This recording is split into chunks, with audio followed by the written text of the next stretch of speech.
ഇന്ന് പുറത്തു വന്ന 3 IPL ന്യൂസാണ് നമ്മൾ ഇന്നത്തെ വീഡിയോയിൽ നോക്കുന്നത്. ആദ്യത്തെ ഒരു അപ്ഡേറ്റ് സൂര്യകുമാറുമായി ബന്ധപ്പെട്ടതാണ്. സൂര്യകുമാർ മുംബൈ ടീമിലാണ്. രോഹിത് ശർമ്മ ക്യാപ്റ്റനായിരിക്കെ സൂര്യയ്ക്ക് യാതൊരു കുഴപ്പവുമില്ലായിരുന്നു. എന്നാൽ പാണ്ഡ്യ ക്യാപ്റ്റനായപ്പോൾ സൂര്യയുമായിട്ട് ഉടക്കി. സൂര്യയ്ക്ക് പാണ്ഡ്യയെ ഇഷ്ടമല്ല.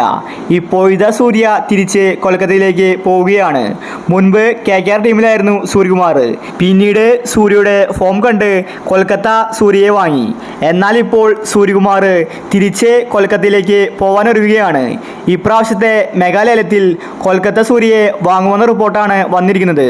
സൂര്യ അങ്ങനെ മുംബൈ ടീം വിട്ട് പോവുകയാണ്. അടുത്തൊരു അപ്ഡേറ്റ് CSK ടീമിനെ സംബന്ധിക്കുന്നതാണ്. CSK ടീമിൽ ക്യാപ്റ്റൻസി മാറ്റം വരാൻ പോവുകയാണ്.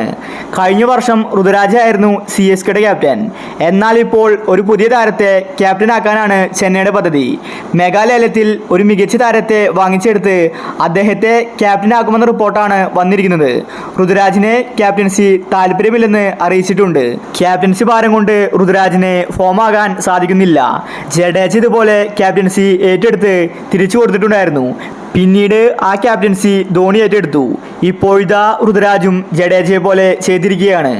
അതുകൊണ്ട് മെഗാലയത്തിൽ ഒരു ക്യാപ്റ്റനെ ആയിരിക്കും CSK നോക്കുന്നത്. അടുത്തൊരു അപ്ഡേറ്റ് രാജസ്ഥാൻ ടീമിനെ സംബന്ധിക്കുന്നതാണ്. രാജസ്ഥാൻ ടീമിൽ നിന്ന് സഞ്ജുവിനെ ഒഴിവാക്കുകയാണ്. റീറ്റെയിൻ ലിസ്റ്റിൽ സഞ്ജുവിൻ്റെ പേരില്ലെന്ന റിപ്പോർട്ടാണ് വന്നിരിക്കുന്നത്. ഇപ്രാവശ്യം ഡിസംബറിലാണ് മെഗാ ഓപ്ഷൻ. 3 വർഷം കൂടുമ്പോഴാണ് മെഗാ താരലേലം നടക്കുന്നത്. രാജസ്ഥാൻ സഞ്ജുവിനെ ഒഴിവാക്കുകയാണെന്ന് ഉറപ്പായിരിക്കുകയാണ്. രാജസ്ഥാൻ ഇതിൻ്റെ ഹിന്റുകൾ പുറത്തുവിട്ടിട്ടുണ്ട്. അവരുടെ ഒഫീഷ്യൽ പേജുകളിൽ സഞ്ജു മിസ്സിംഗ് എന്ന് പറഞ്ഞ് പോസ്റ്റുകൾ അവർ ഇടുന്നുണ്ട്. ഇതിനർത്ഥം സഞ്ജു പോവുകയാണെന്ന് തന്നെയാണ്. സഞ്ജുവിൻ്റെ സമ്മതത്തോടെ തന്നെയാണ് രാജസ്ഥാൻ സഞ്ജുവിനെ ഒഴിവാക്കിയിരിക്കുന്നത്. കാരണം എന്താണെന്ന് വ്യക്തമല്ല. സഞ്ജു ഇനി പുതിയ ടീമിലേക്ക് ചേക്കേറും. അപ്പോൾ അടുത്ത IPL നിങ്ങൾ സപ്പോർട്ട് ചെയ്യുന്ന ടീം ഏതാണെങ്കിൽ താഴെ ഒന്ന് കമൻറ്റ് ചെയ്യുക. ഇത്തരം IPL ന്യൂസിന് വേണ്ടി ചാനൽ മറക്കാതെ സബ്സ്ക്രൈബ് ചെയ്യൂ.